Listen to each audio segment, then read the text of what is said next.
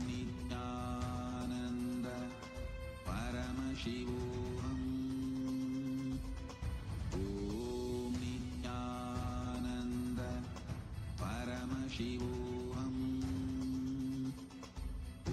Om Nithyananda Paramashivoham. Om Nithyananda Paramashivoham. Om Nithyananda Paramashivoham. Om Nithyananda Paramashivoham. Om Nithyananda भावातीतं त्रिगुणरहितं सद्गुरुं तं Namami. Nithyanandam everyone. We welcome all the participants and all the viewers that are watching us on various social media platforms, and every one of you for your 20th day of Paramashivoham. Today is day 20 of Paramashivoham, and here we are all today to learn about what is Dakshinamurthy. We are going to be having a very, very, very special initiation today. I would say one of the most on-demand initiation of the Sangha, which is the Shukra initiation. And it's wonderful to be here with all of you today. How have you all enjoyed the program so far?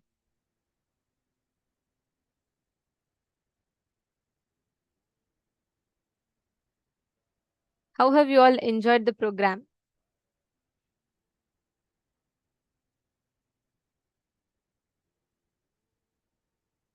Each one of you that are here, understand this whole 21 days is dedicated towards giving us the experience of that highest state of consciousness that Paramashiva exists in.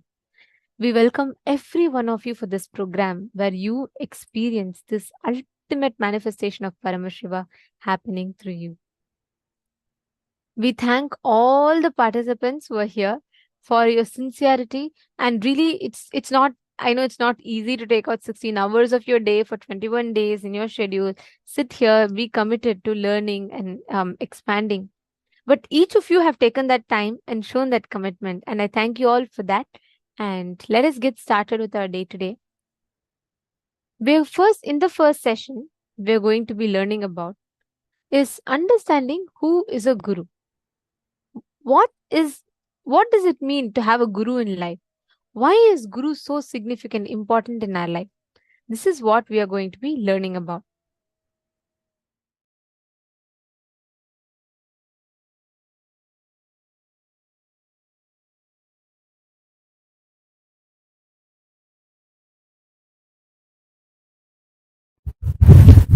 Purpose of my incarnation is to get the attention of scientists to study the non-material, superconscious happenings which is not perceived usually by the five senses, and the small definition of the proof of existence needed to be expanded. Understand? What you call as proof of existence is too small. The definition of proof of existence is too small.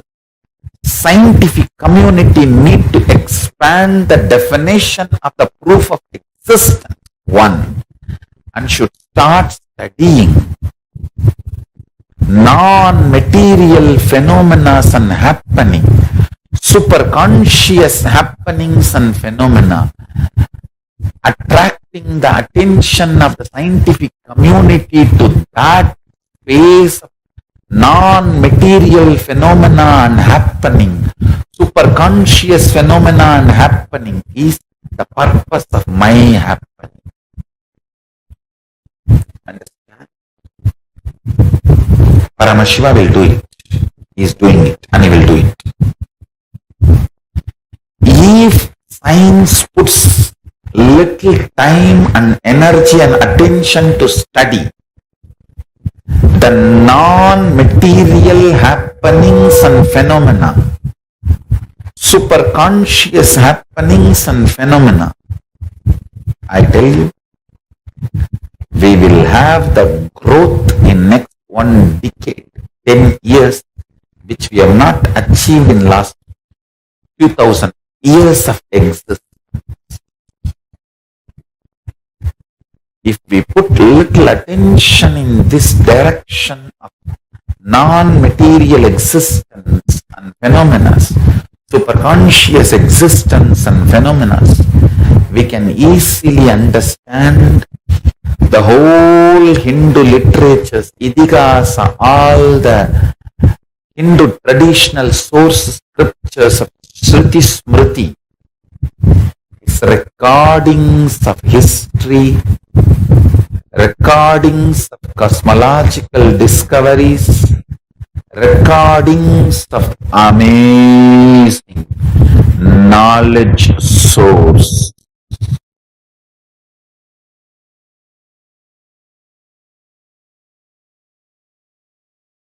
My gurus used to tell, like how you switched, if you switch on, the electricity flows and the fan or the tube light works. Same way, conscious decision to cognize Guru exists as embodiment of God. God is the unmanifest form of Guru. Listen, Guru is the manifest form of God. God is unmanifest form of Guru. Avyakta Swarupa of Guru is Paramashiva. Vyakta Swarupa of Paramashiva is Guru. The manifest form of Paramashiva, God, is Guru. Unmanifest form of the Guru is God. Listen. God is the state of Guru. Guru is the statement of God. God is the state of Guru. Listen. God is the state of Guru. Guru is the statement of God. God is the state of Guru. Guru is the statement of God.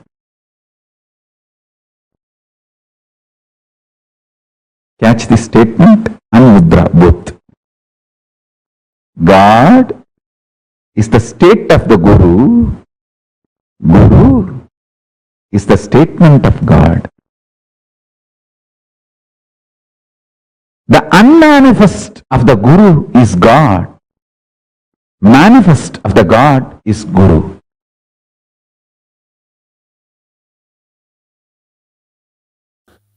Understand, whatever I am talking to you, cosmos is introduced by the fellow who created it. He himself is telling what he created. So this is the most authentic version. especially when it comes to knowing about universe and all, don't learn from silly conversation books and silly conversation ideas, concepts. Be very careful, because that is too risky.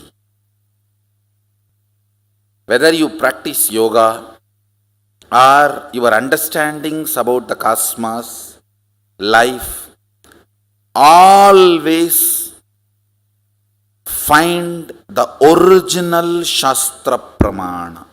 Please understand. My first priority is keeping the authenticity of the Shastras.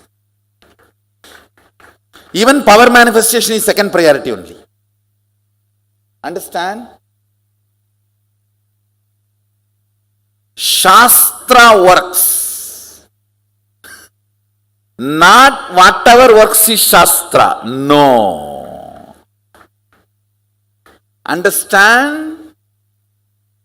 Not whatever works is Shastra, Shastra works, is my statement.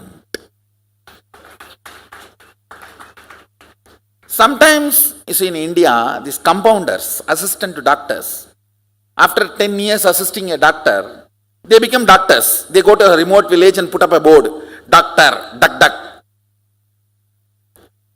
And they learn by practice. Oh, headache, white tablet. Stomach pain, black tablet. Leg pain, green tablet. Yes, it will work as long as the pharmaceutical companies don't change the color. Understand? Even if it is little difficult, learn from the proper methodology, time-tested, foolproof, well-established, original, authentic source. So I am repeating, whatever works is not Shastra, Shastra works is my statement. Sometimes we tend to, oh, if it works, it's Shastra. No. No. That's compounder. It will work sometime, but not for all, not for everything. Atma Pramanas, unless they are acid washed with the Shastra Pramanas, should not be taught to everyone. Many times Atma Pramanas are only for us. Only if it is acid washed with the Shastra Pramana, it is for the all of you, for everyone. Mad Guru, only after acid wash of Shastra Pramana can become Jagat Guru. Not before. Let me go to the next understanding. Please listen. Cosmos, because it is unknown to you, if it is introduced in a very friendly ambience, listen, you digest the whole thing as experience. Listen. Mahadeva says very clearly, if I teach you something based on which you need to make decisions immediately, which is going to change your life, because you don't want to change your life, you will question the very teaching. Listen carefully. When I say, hey, practice completion with your spouse, you will question the very fundamental of the completion. Why? But if I tell you, there are 11 planes, they look like this is the understanding, in a very friendly space, where you don't need to make immediately any decisions about them. You just tend to imbibe. The unmanifest, avyakta, need to be taught in a very friendly ambience. Listen. If it is taught in a friendly ambience, the whole thing becomes your experience, wasting your time, births, is drastically reduced. The 11th dimension I am going to introduce, you can realize this 11th dimension, its reality, spending some 200 lives on your own, going to every door and knocking after every death. You can do it on your own, no problem. You will just waste 200 births, that's all. See, 100 things Agama says. 10 things worked for me. I tried and it is helping me to manifest powers. I am enjoying, it's really clicking, it's all right. Then why will I waste time in checking out on all the other 90 things? I will fall head over heels and just practice. Why will I waste my time on reinventing the whole other remaining 90? By 10 things becoming reality, by the time, because the 10 things have become reality, I should become a spiritual fruit, not still hard nut. See, when I start being a hard nut is not wrong. But by the time the 10 things have become reality, I should have become mature to become a spiritual fruit to grasp the remaining 90, because many of them are unmanifest. You can't be sitting with the teeth in your stomach. How many of you understand this teeth in the stomach? Constant agitation, ready to pick a fight. You told in Kailasa there is a big banyan tree. I went there, it was not there. Give me a photograph. Waiting to pick a fight. Teeth in the stomach.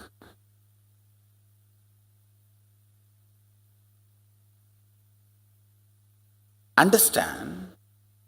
Now, if we both sit and please listen. I was telling you each chapter, the first Sattva Tattva, we worked, then Atma Tattva, now the Vidya Tattva, then it is going to become Shiva Tattva. Listen. Atma Tattva, Mahadeva teaches to Subramanya while he is training him for waging a war. This Vidya Tattva, which I am going to talk now, he is teaching to Devi when she is sitting on his lap. Understand? Exactly the same way in our temple, Devi is sitting on Mahadeva's lap. This need to be taught with a very intimate trust. Literally all of you are sitting in my lap now. It is not physical, it is the kind of the understanding and intimacy where we both know we are integrated to each other. Understand? Because I am talking about something unmanifest, avyakta. Yes, you can be doubting, but what is the result? Waste of your time.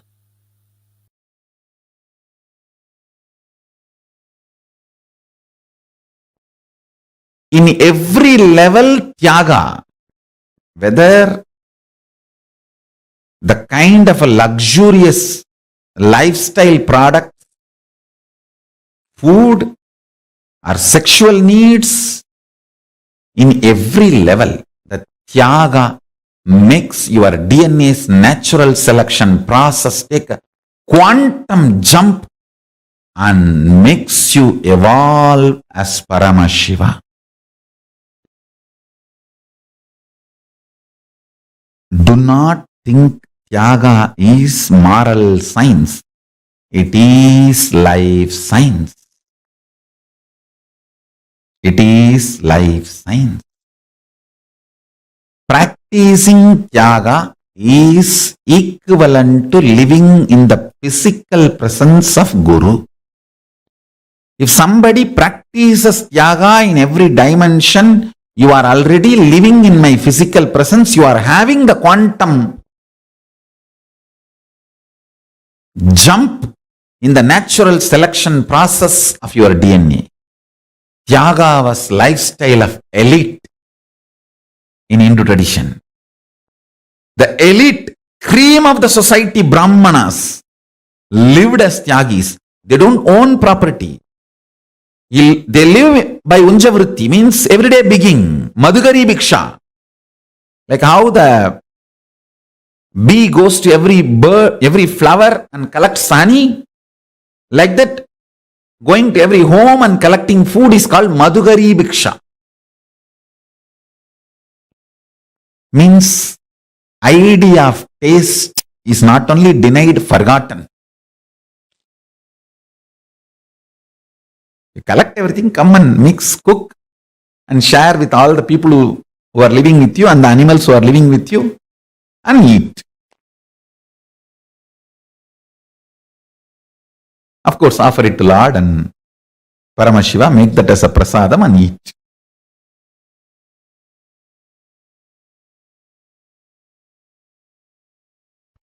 Whole day, as many times as possible,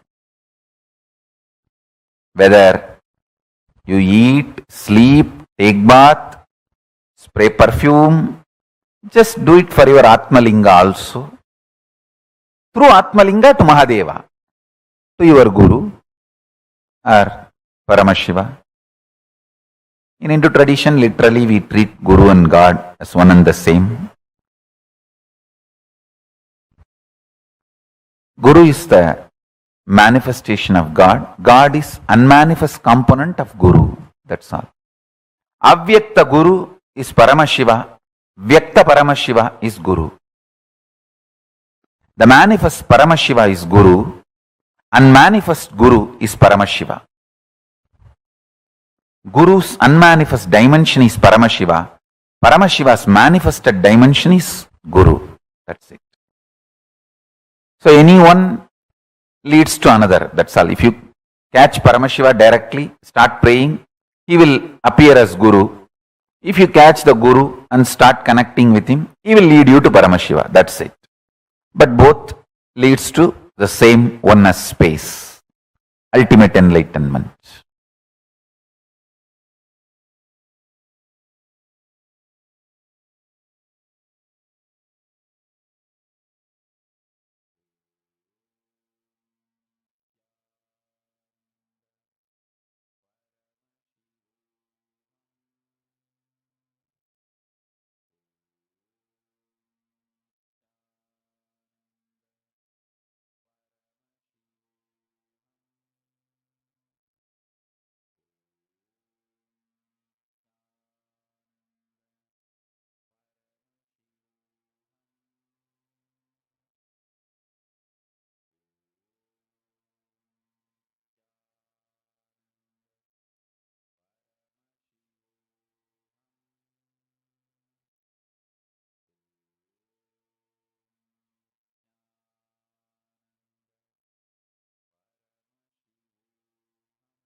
There's a very beautiful verse in our Hindu scriptures.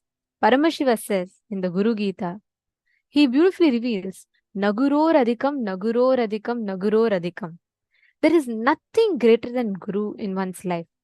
The happening of the Guru is so crucial, so essential, that Guru literally forms the base. He is literally the literally like the spine for the whole being to attain the superconscious breakthrough in life. Like Swamiji beautifully said, God is the state of Guru. Guru is a statement of God. This one statement, I think, sums up what exactly a Guru is. Who exactly is a Guru? Guru, the happening of Guru is one of the most sweetest, most juiciest happening in one's life. Because all the aspect, he will all your known, unknown, which is beyond, which can never be known, everything he fulfills. That is why Guru, the happening of Guru is so significant. Please understand, all the known, unknown, beyond which can be known, every aspect he gives us fulfillment in. That is why Guru, the happening of Guru is so significant in everyone's lives. To all of you that are sitting here with us today, the deity being Dakshinamurthy, Adi Guru, he is the source, he is the Guru.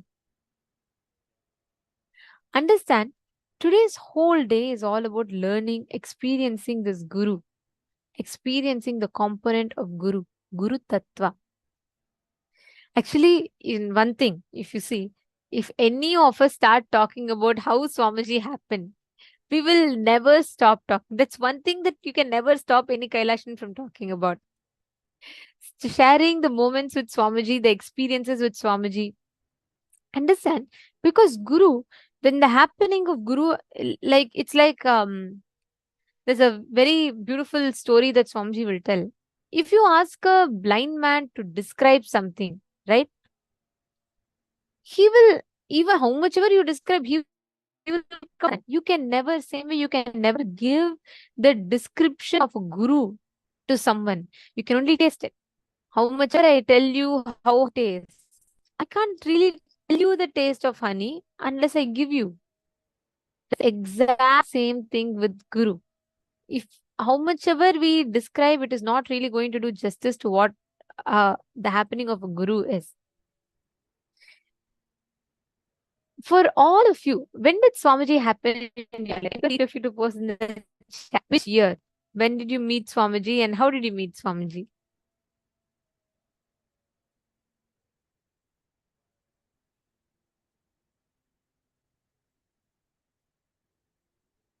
See, whatever time, if you see, look at how our whole life, the happening of a Guru will be.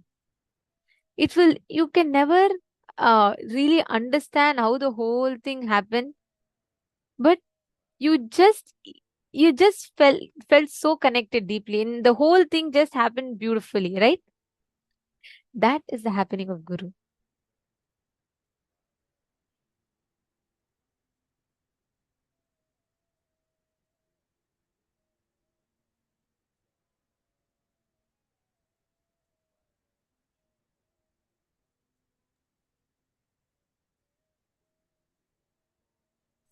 How many of you clicked with what Swamiji had revealed about who a guru is and why a guru is needed for our life? Saroj has posted, it was 2010. I was introduced by my sister. She did 3 IAs and I asked her to get blessings from Swamiji, and I met him in 2017 when I did IA. Wow. Very nice. See, actually, that's what every one of us who have tasted, experienced the happening of Guru, how much ever we try to describe it to another person, we can never really do justice to it. There's a very beautiful story that Swamiji will tell. That once a born blind man was told by his friend that his newborn child was dead. Okay. The blind man could not understand. How can my child die? He asked. How did it happen? Tell me. The friend said when they were feeding the child, when they were feeding milk to the child, it got stuck in the throat and the child died. The blind man asked, what is milk? The friend said, it is a white, you don't know what the milk is? It is white in color like that. The blind man asked, what is white in color?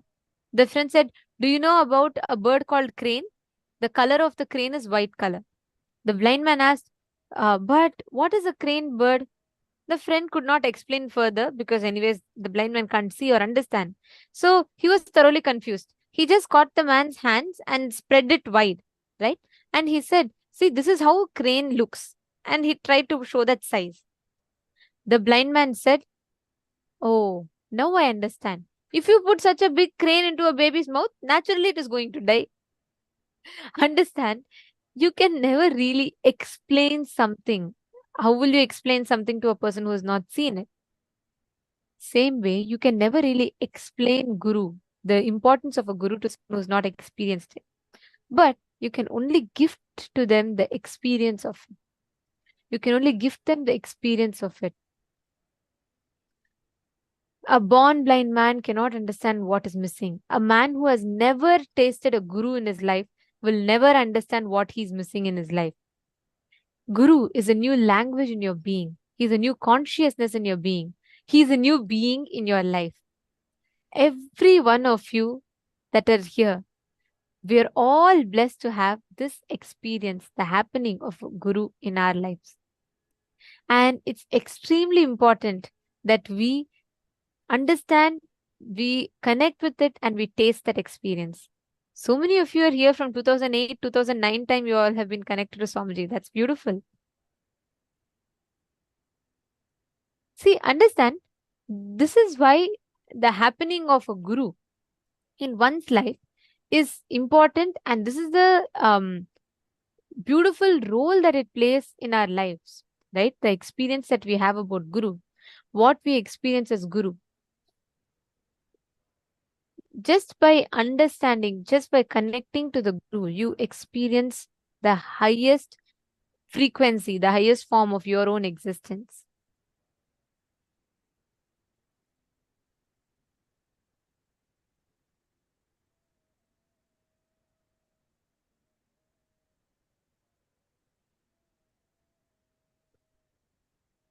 How many of you understood this so far? Take a few minutes and please share. What all did you have as a click? And what did you understand as to why a Guru is a necessity for you in your life?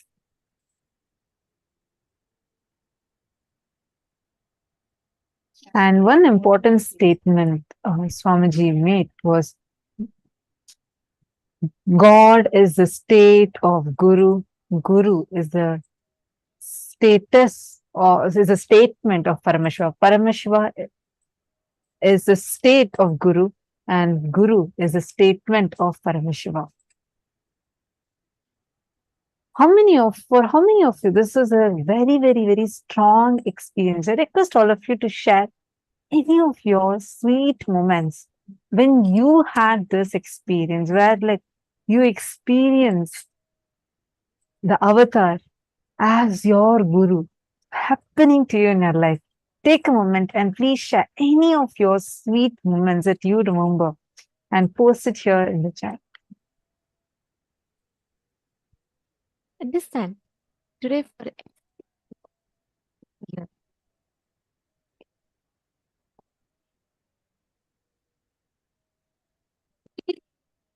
your own highest consciousness.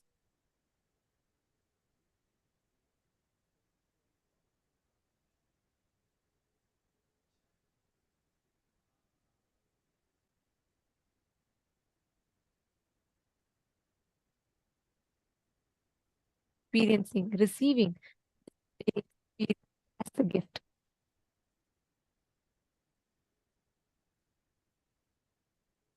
Dakshina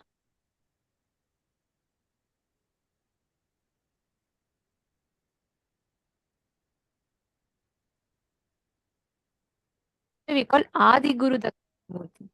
He is the first form of Paramashiva that descended down. Guru. Self comes down as Guru. Reason, purpose, the importance and significance of the happening of a guru in one's life. That is how important Guru's happening is. So please understand, every one of you that are sitting here, one space, there's one experience. You connecting with the Guru will give you the ultimate breakthrough in life. Now, let us understand who Bhagavan Dakshinamurthy, the Adi Guru, is.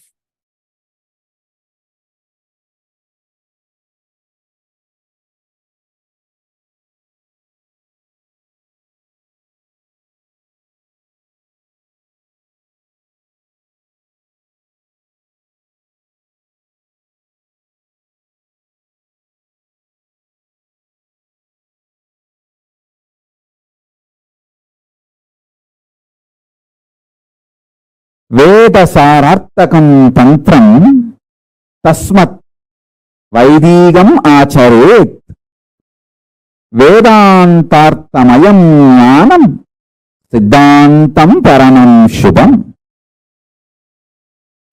This is a verse from Kamikagama. This is Paramashiva's message directly from Kailasa to all of us. I'll repeat. వేదసారార్థకం తంత్రం తస్మత్ వైదీగం ఆచరేత్ వేదాంతార్థమయం జ్ఞానం సిద్ధాంతం పరమం శుభం. The English meaning, translation is, the agamas are the essence of the Vedas. The highly auspicious Siddhanta is the enlightening true understandings from Vedanta. Listen. The agamas are the essence of Vedas. The highly auspicious Siddhanta is the enlightening true understandings from Vedanta. Meaning,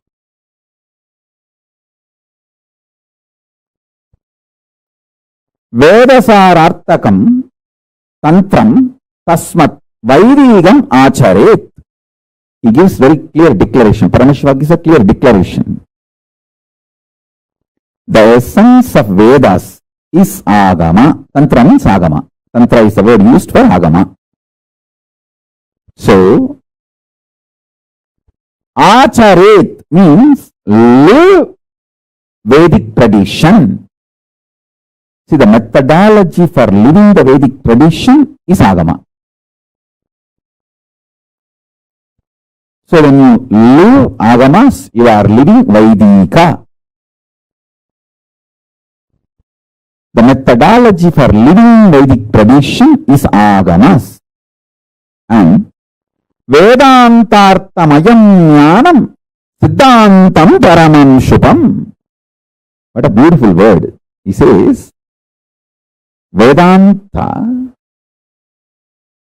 Vedanta's understanding, true understanding,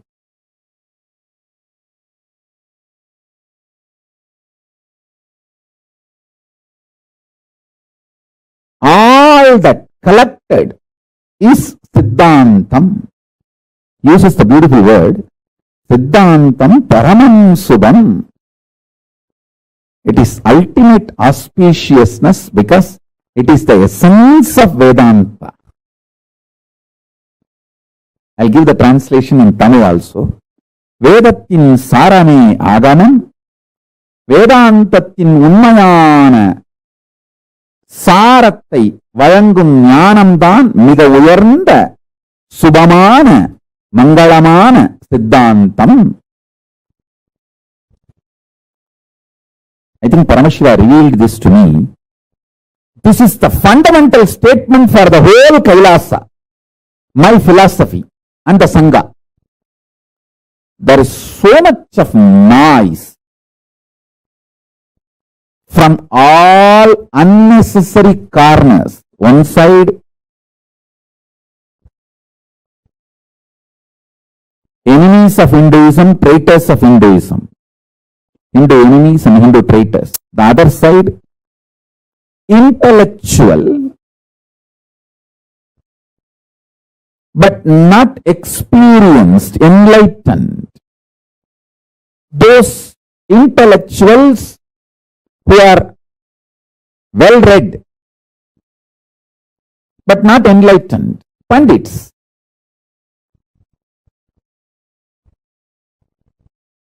They speak only for their vested interests, not for the truth. Understand? Those people are also creating this huge noise about, oh, Vedanta is separate, Siddhanta is separate. We should constantly keep the fight.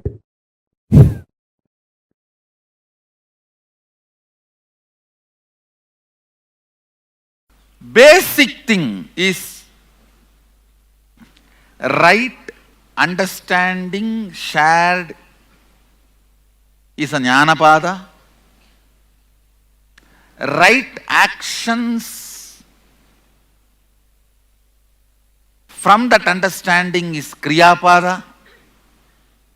Right alignment to that understanding is yogapada.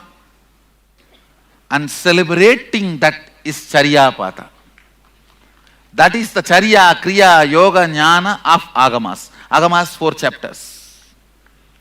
Understandings is getting established is jnanapada. Actions from that understanding is kriyapada. Completely falling in tune with that understanding is yogapada. Celebrating that reality is charyapada. I tell you, during all the 4, before, during, after. See, it's like how these weight loss photographs they put. Before, after. In all traditions, the before and after pictures will be different. Only in Shaivism, before and after picture is one and the same. Before Sadashiva, during Sadashiva, after Sadashiva. This before, during, after pictures do not change in Shaivism. If the before, during, after pictures change, then what about after? Then that also there is a possibility of changing. Then why do you want to achieve a state which is going to change? Simple logic. If before photo is different, during photo is different, after photo is different, then what about the after photo? Who knows what is going to be? Then why do you want to achieve something which is going to be different or changing? Why do you want to waste your time on achieving something which is going to be changing? So understand, these intellectual understandings matter. Be very clear, what you take as your official stand is going to become your reality by my entanglement. My Shaktini Pada will make that into reality. The slide you decide to hold will be projected as a reality in the projector of your life. You decide to hold Sadashiva or football game. Whatever you hold is going to become reality. And don't be fooled by the Samanvaya people.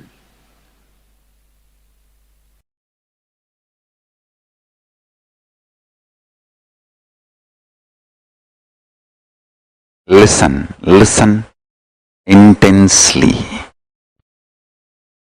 When you decide to celebrate Paramashiva in your body,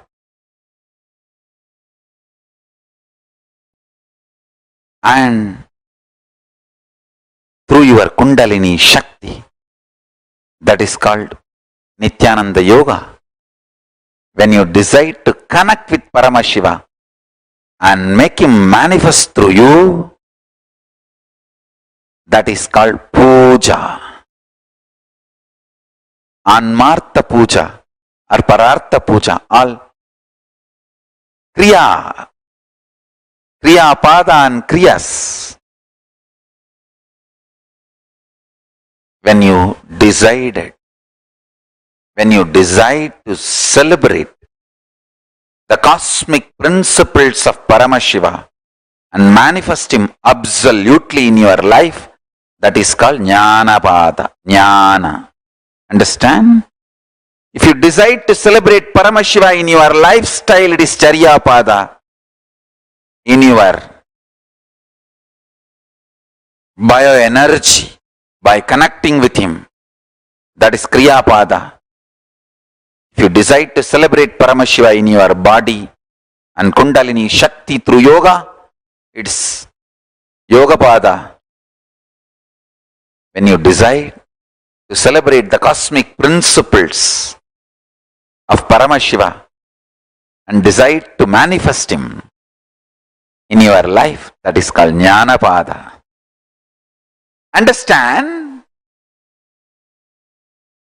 Charya pada, kriya pada, yoga pada, jnana pada. All the four is nothing but celebrating Paramashiva.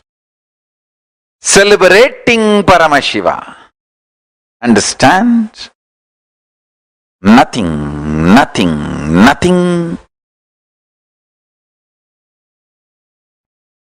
else is important in the life other than celebrating Paramashiva. Celebrate Paramashiva. Create enlightenment ecosystems wherever you are. Today, we are inaugurating more and more enlightenment ecosystems. Thousands and thousands are taking Diksha. And many new Adinavasis are joining, Kailasavasis are joining.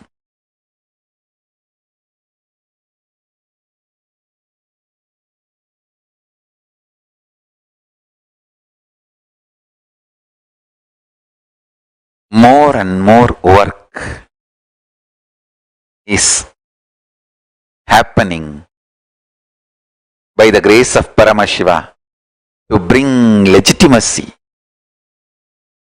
to Paramashiva's jnana and vijnana, Vedas and Agamas.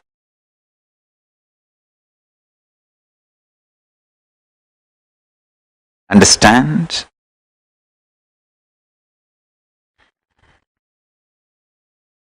Paramashiva jnana and Paramashiva vijnana, Vedas and Agamas.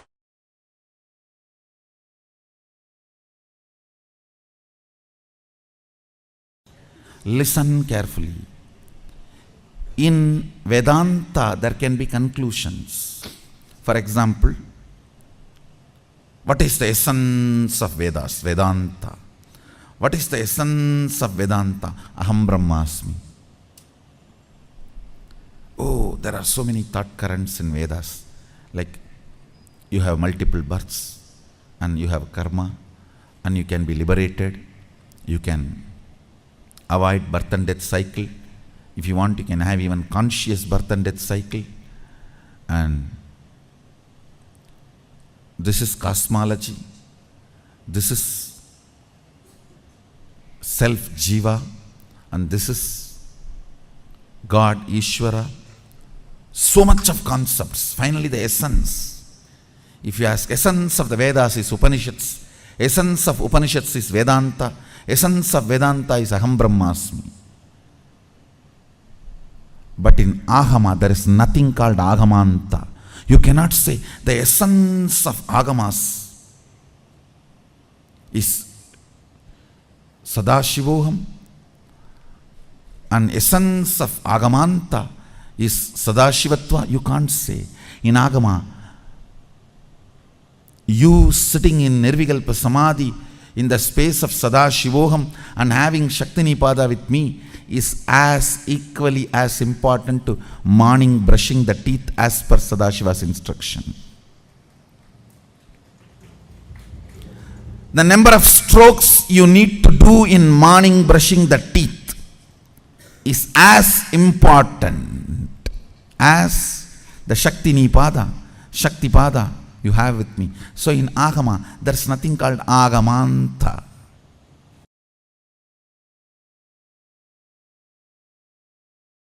The software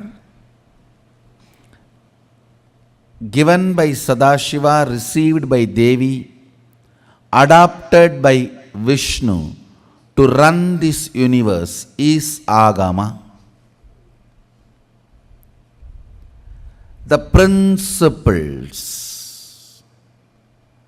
given by Sadashiva, received by Devi, adopted by Vishnu to run the universe is Agama. Agamas are also applied science, practical technology for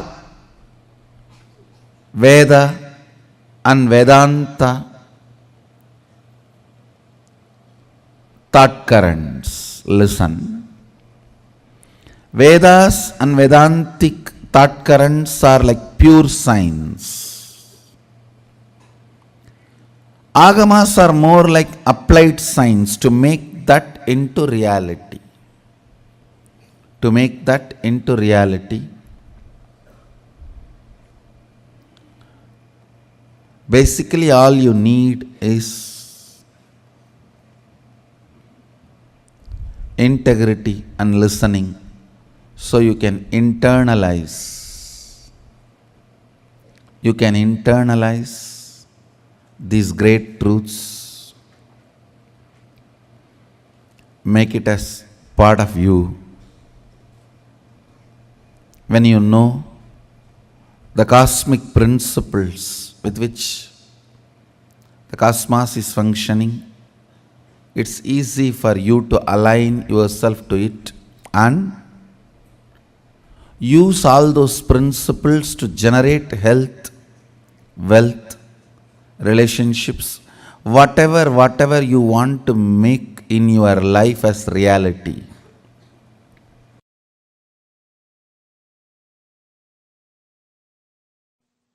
See, Paramashiva manifested as Dakshinamurthy to teach Veda and Agamas to Targavana rishis.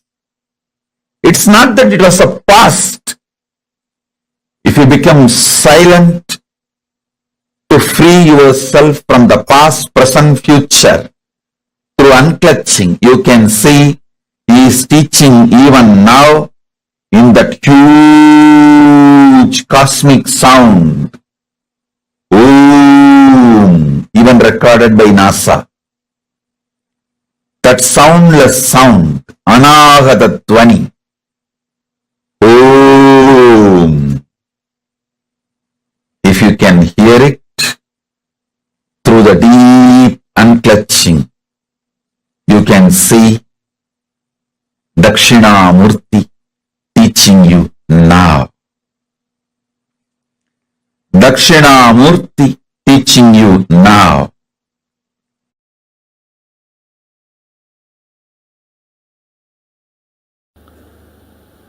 Then Mahadeva withdraws Adi Shakti into himself.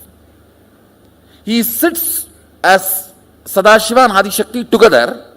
That is what is Dakshinamurthy form. That is why in all Rajeshwari temples there will not be Shiva. In all Dakshinamurthy temples there will not be Devi. Because in Dakshinamurthy form he is both. In Rajeshwari form he is both. When the male component is sucked into the female component, he is Rajeshwari. When the female component is sucked into the male component, he is Dakshinamurthy. In no Dakshinamurthy temple, there will be Devi.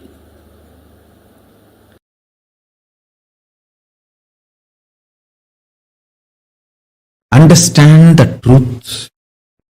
Dakshinamurthy is from the face, from the Mahasadashiva's, Paramashiva's face of Ahora, destruction, rejuvenation. From that face, Dakshinamurti comes out. Meaning, all the great truths are ferocious. It will just purify you. It will just burn all your non-chastity, cheating, silly patterns and conversations with your life. It looks very paradoxical. The embodiment of peace, Dakshinamurti, silence, comes out of the face of Paramashiva's agora, which is supposed to be perceived intense violence, ferociousness. Teacher is the ultimate rejuvenator. Guru is the ultimate rejuvenator. He removes everything you know as you and he manifests everything is real you. The real you swallowing everything you know as you is chastity. Allow the chastity to Paramashiva manifest in you. Wake up when Dakshinamurti teaches. Don't wait for Kalabhairava to come and wake you up. And you need to know both came out of the same face, Agora.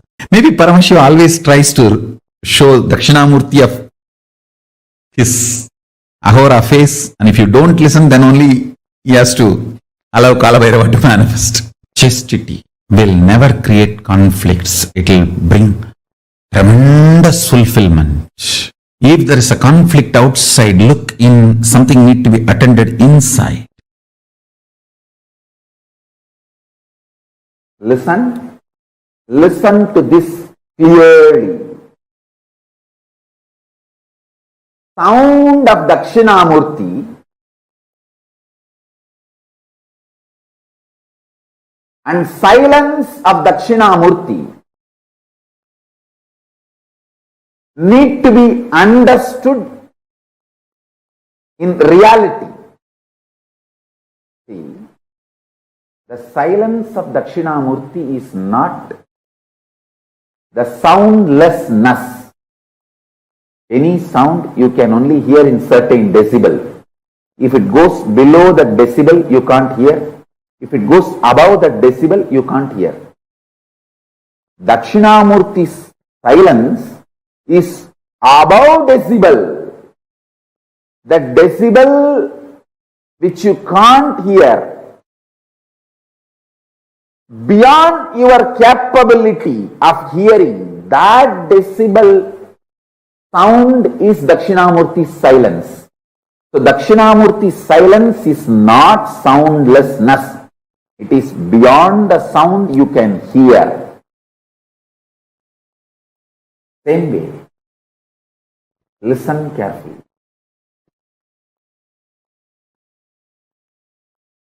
Dakshinamurti's silence is not soundlessness, it is beyond the sound which you can grasp, perceive, hear. The human here has a dynamic range of the threshold of 120 to 130 decibel. You can neither hear below 120 decibel nor you can hear above 120 decibel. Sorry, 0 to 120 to 130. I can say 0 to 130 decibel. Listen carefully. Human here has a dynamic range of 0 decibel to 130 decibel. If something is below the 0 decibel, you can't hear. Something is above the 130 decibel, you can't hear. Dakshinamurti's silence is above the 130 decibel. It is not soundlessness. It is the sound which is beyond your capability to perceive, beyond your range. Same way, Dakshinamurti's visual silence. See, Dakshinamurti's verbal silence is the sound which is beyond your perception, Same way, Dakshinamurthi's visual silence is not darkness where nothing exists. No. It is supernal effulgence where all your ability to visualize disappears into a supernal effulgence. Like 7 colors of the rainbow disappear into the sun's bright shining.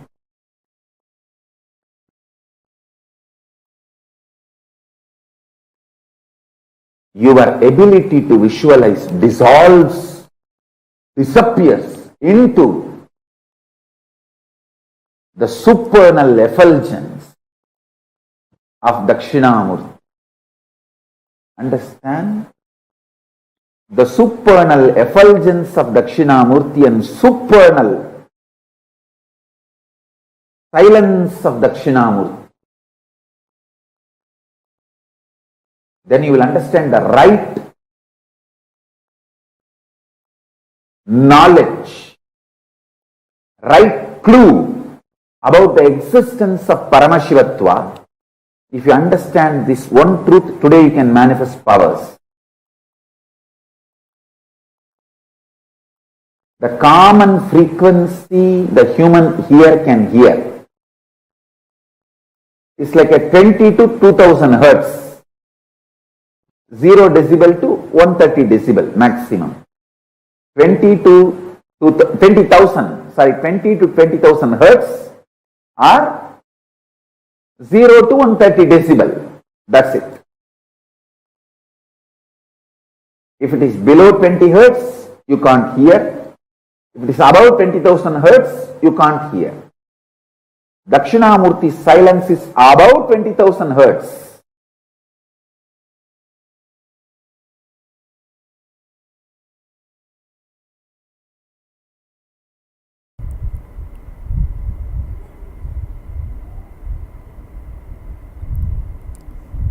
When I map down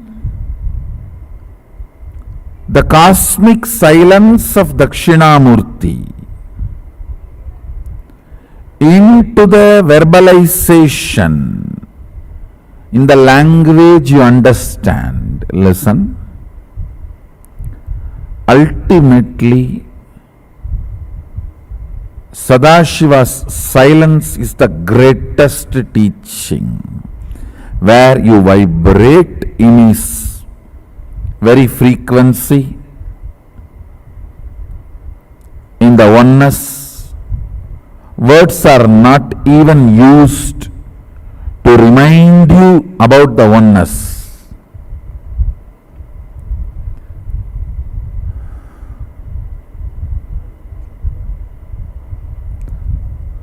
Words used to remind you about the oneness and to put you in oneness also is only plan B, not plan A. Understand?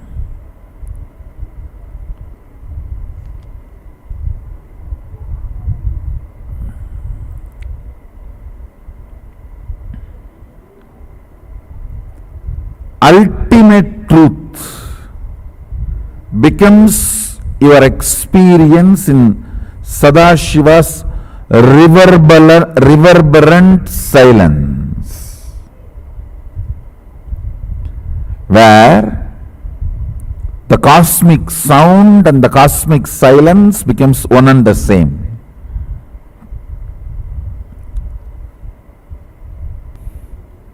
Mauna, understand the word mauna means mana vibrates with its source is mauna.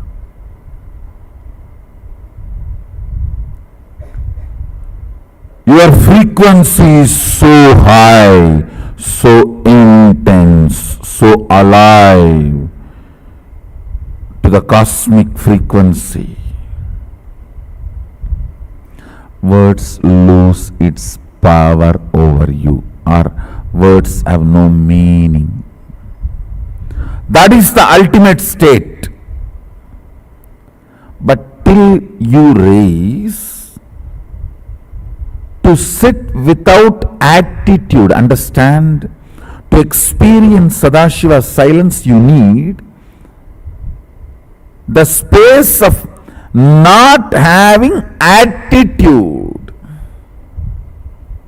Understand? Let me explain. Not having attitude. Even while you are sitting, you always hold your victim identity or your authoritative identity. Your inner image should not be active. That is what is mauna. Mauna means your inner image should not be releasing thought currents from its cognitions. It should not be releasing either cognitions or thought currents. Having inner image while you are sitting is having attitude. You always think attitude means you behave style, drr, brr, brr, and you behave weird. The attitude queens who think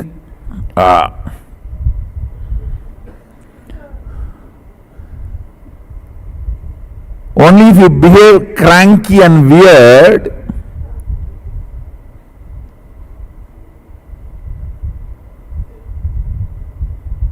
to get attention or because you got attention.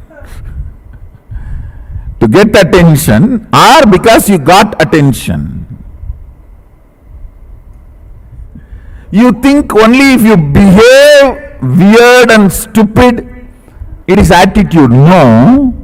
Even if you are sitting, if your inner image is active, it is having attitude. To taste Sadashiva's silence, you should drop attitude, inner image. Your inner image should not be active. I tell you, that is simply possible. You just go and sit with our banyan tree, breathe along with banyan tree, that's all. Decide Mahadeva. See, understand, our banyan tree is literally Mahadeva, alive. Mahadeva, I'll breathe along with you, that's all, nothing else.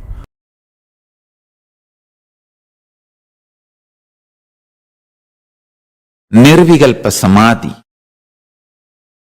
Paramashiva resides in Nirvikalpa Samadhi and radiates it in the form of Dakshinamurthy.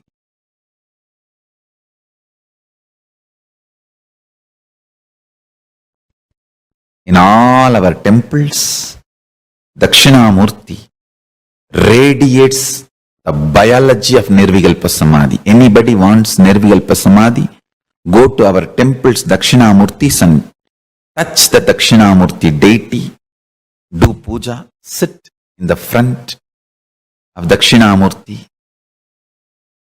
sit in front of the third eye of Dakshinamurthy and just see him with your third eye. You will fall into Nirvikalpa Samadhi. He carries the very bio-memory, conscious decision, will to be in Nirvikalpa Samadhi. In Nirvikalpa Samadhi, all will melts down. That Tattva, Nirvikalpa Samadhi Tattva, radiates as a living will.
understand?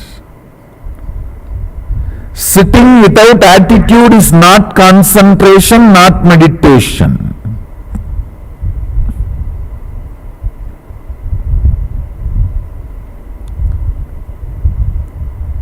Sitting without active inner image. See, if inner image is not active, outer image cannot be active, because everything is centered on that only. No inner image, no outer image, no others image, no life image, nothing.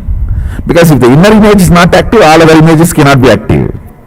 It's only after the inner image becomes active, all other images will become active. Sitting without attitude. Sitting without the inner image.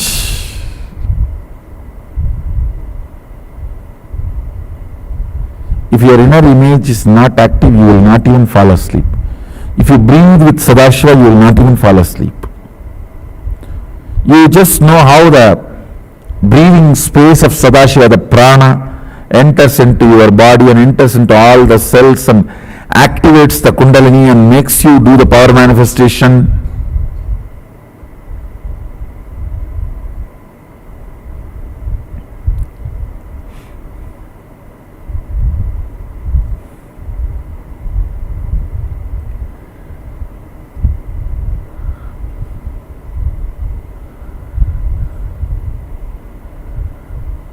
Nothing like Mahadeva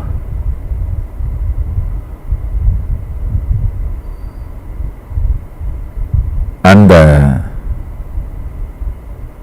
breathing in Mahadeva's breathing space.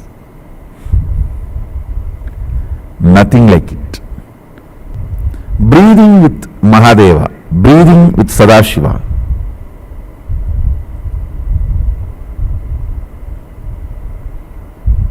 So much can happen in you.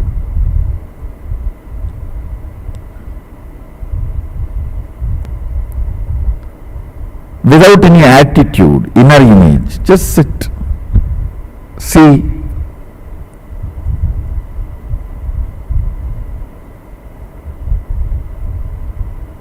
Just breathe. The air is breathing. That's it. You will directly experience Kailasa.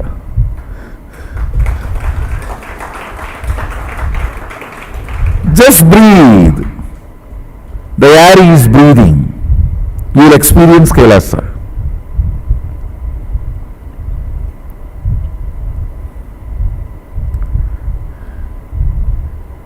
You will experience Sadashiva.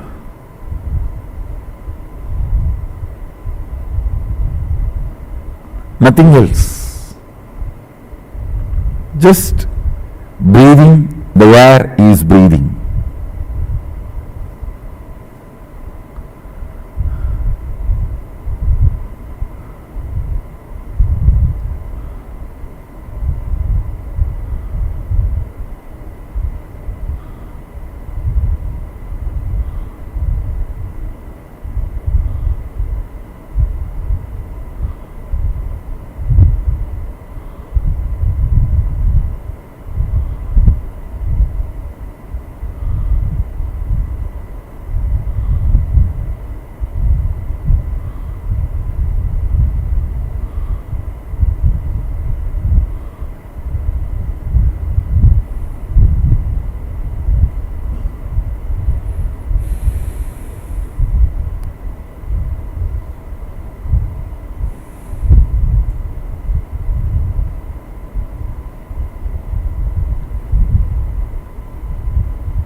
Once you learn the knack, it's just a knack. Once you learn that knack, Even now you can, even here you can practice, because my breathing space is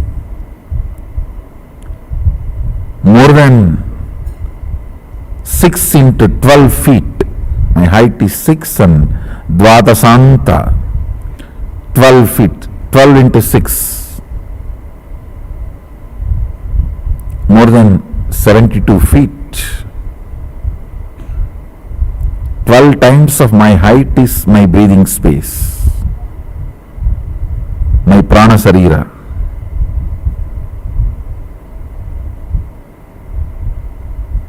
So most of you are already in my breathing space, and it is not even restricted to this. I can extend to anybody whom I see. Whoever is into the video conferencing, all of you are in my breathing space. Decide to breathe with me, that's all, nothing else. No attitude, no inner image, no outer image, no others image, no life image. Drop. Let me just breathe, is breathing space. So other than breathing, nothing exists.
So today, learn breathing, Sadashiva's breathing space. With this, I bless you all. Let's all radiate with integrity, authenticity, responsibility, enriching, causing, living Shuddhatvaita Saivam, Sadashivoham, the eternal bliss, Nithyananda. Thank you. Be blissful.